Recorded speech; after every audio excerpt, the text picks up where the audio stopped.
అదే అమ్మవారి గుడికని వెళ్ళాం సార్. ఏమైంది గుడిలో? గుడిలో ఏం అవ్వలేదు సార్. బలవంతంగా మ్యారేజ్ చేసుకున్నాడు. ఎవరు? కామేష్. ఎవరిని చేసుకున్నాడు? నన్ను చేసుకున్నాడు సార్. మీకు పెళ్ళైంది కదమ్మా? మళ్ళీ చేసుకున్నాడు సార్.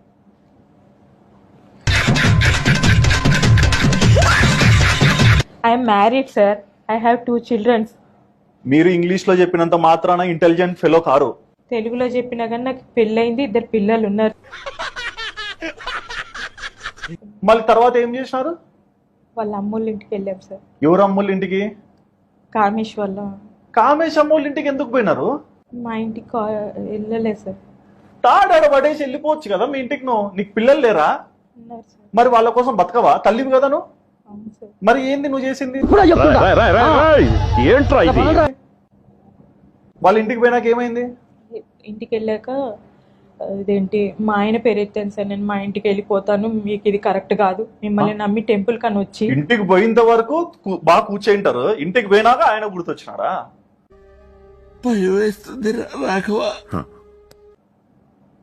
వాళ్ళ ఇంటికి ఆడ నుంచి వాళ్ళ ఇంటికి పోవడానికి ఎన్ని గంటలు పట్టింది?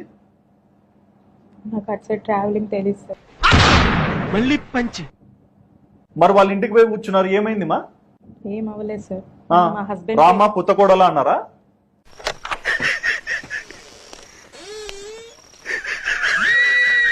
కాదు సార్, ఇంక ఎక్కడికి తీసుకెళ్దామని చెప్పేసి నేను అబ్బాయిని అడిగాను సార్.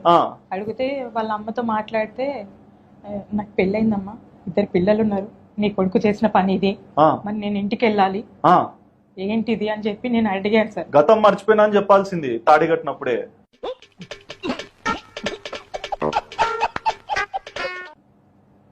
మీరు ఇష్టంగానే పెళ్లి చేసుకున్నారు, ఇదే కరెక్ట్. నిజం చెప్పండి. మీ పిల్లల మీద ఒట్టేసి చెప్పండి మా. నిజంగానే మా తలకాయ ఎందుకు దించుకున్నావు? ఇష్టపడి చేసుకున్నాను. ఏమిటండి మీరు మాట్లాడేది? మరి ఇప్పుడు ఏం కావాలమ్మా? అంటే ఇప్పుడు కామేష్ ఉన్నాడా మీ జీవితంలో? వదిలేశాను సార్. ఎట్లా కామేష్ వదిలేస్తారు? నాకు బాలు కావాలనిపించింది సార్. ఏమా? ఏ రకంగానే నాకు బాలే కరెక్ట్ అనిపించింది sir. First husband Balu correct 100%. 100% అంటే 100%. 100%.